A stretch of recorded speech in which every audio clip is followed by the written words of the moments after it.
Welcome to 2026. It's Dorell from thedancinggoddess.com. I'm so glad that you're here.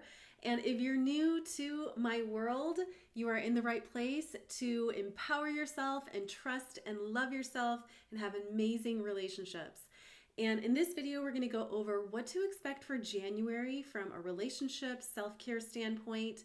And as always, I encourage you to get out a sheet of paper and write at the top, what could this mean for me? So I'm going to be sharing important dates. We're going to pull some oracle cards, and I'm going to sprinkle in my own intuitive guidance, whether you are in a relationship or not. And if you're not already subscribed to the newsletter and would like some more free goodies, check out thedancinggoddess.com and subscribe. All right, so January, I literally wrote in my notes 2 phrases. The last hurrah, which seems weird for a first month of the year, and the final reckoning, which sounds ominous, but it's not. So when I was tuning into the vibe of January, what came up is it may not feel like 2026 quite yet. There still may be loose threads that you are noticing, figuring out what to do as it relates to relationships.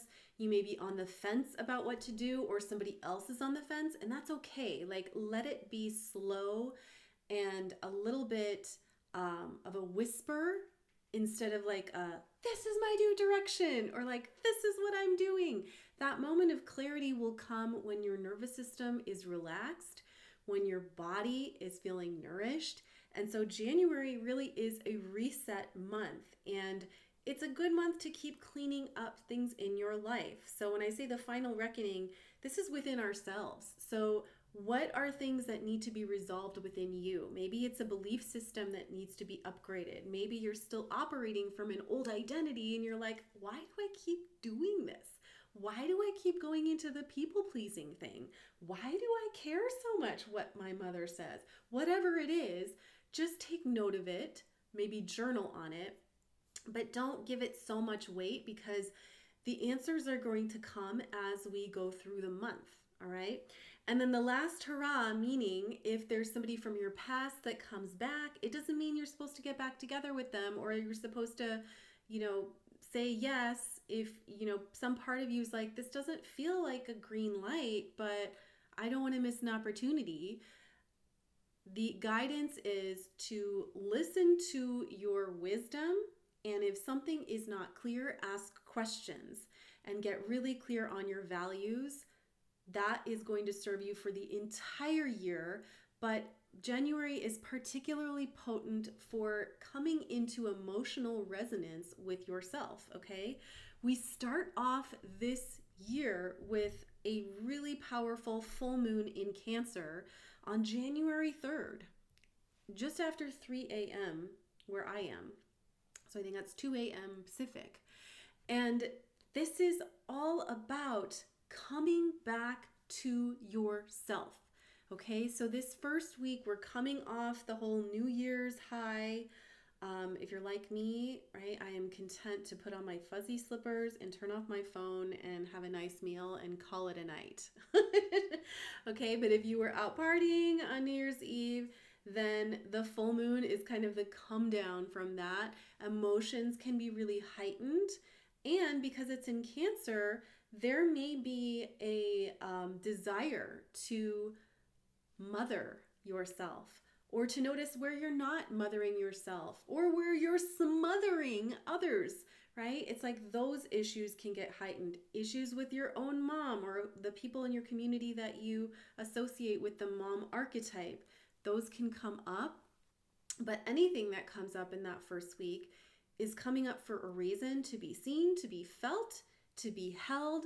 And then it's almost like once you let yourself go through it, then it doesn't really matter anymore. It doesn't have to have a hold on you. But if you resist, or if you pretend that you're not feeling something that you are, that's when things get sticky. Resentment, passive aggressiveness can set in, and we don't want that, right?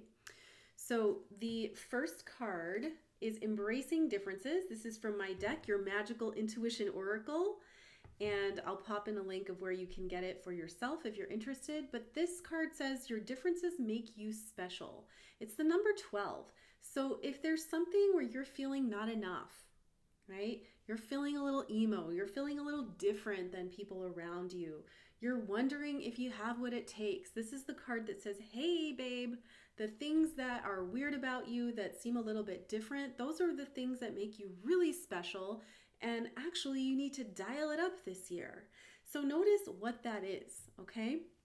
And in relationships, for those of you that are dating, this is the time where you kind of let your wacky side out a little earlier than you normally would to weed out the people that are not appreciating your authenticity, instead of you having to put on a facade for like 3 dates when really you're another way, okay? Then the second card for the second week is Solid Foundation. I know there's a little bit of a glare, but it's a dove. And it says, structure can help you succeed. So again, partnered or not, this second week of January feels more grounding, more settled. It will show you where there are gaps and leaks in your schedule, in your self-care systems, where you don't even have one. And you'll know because you'll feel tired. You'll feel like a little bit like all over the place. And that's just a signal from your body, from your knowing, I need to slow down and decide. I need to make some decisions, right, about where my energy's going. And that's all that means. Then the next date I want you to write down is January 18th. We have a new moon in Capricorn, 12:51 Mountain Time, so about noon Pacific for those of you in California.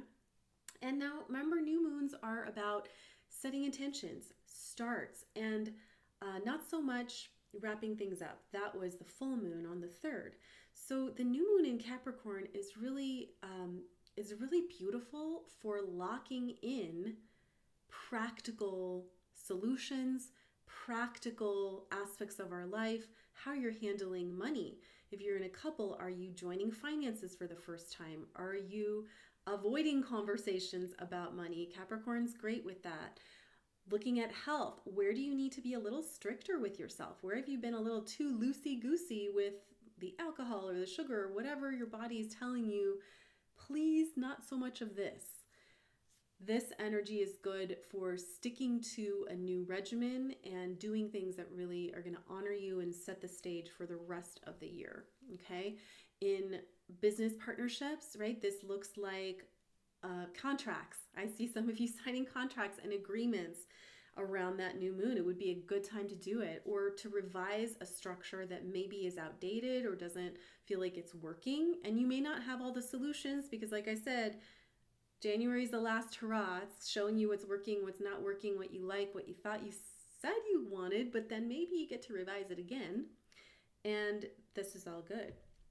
Card for that week is Mirror, Mirror on the Wall. You are beautiful inside and out. So amidst all the seriousness of that moon, this is a reminder that when you take the time to love yourself, right? Setting boundaries is loving. Setting up systems and limits for yourself is loving.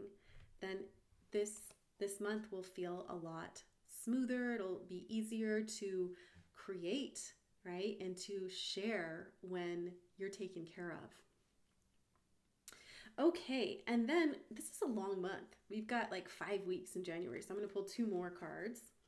Positive expectations, love that. Things can turn out better than you expect. So where have you been a little glass half empty on yourself? Where are you putting pressure on yourself or somebody else to define a relationship, to define a lack of relationship?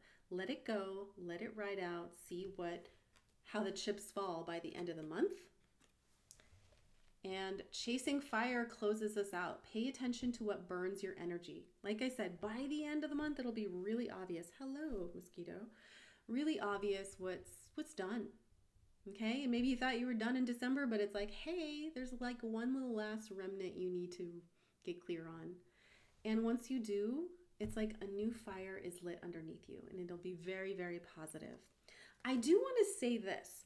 We have a fabulous eclipse coming up February 17th. So just a preview of what's to come. It's a solar eclipse, which is really about you being in the spotlight of your life. And it may feel like February is more of the true 2026 than January.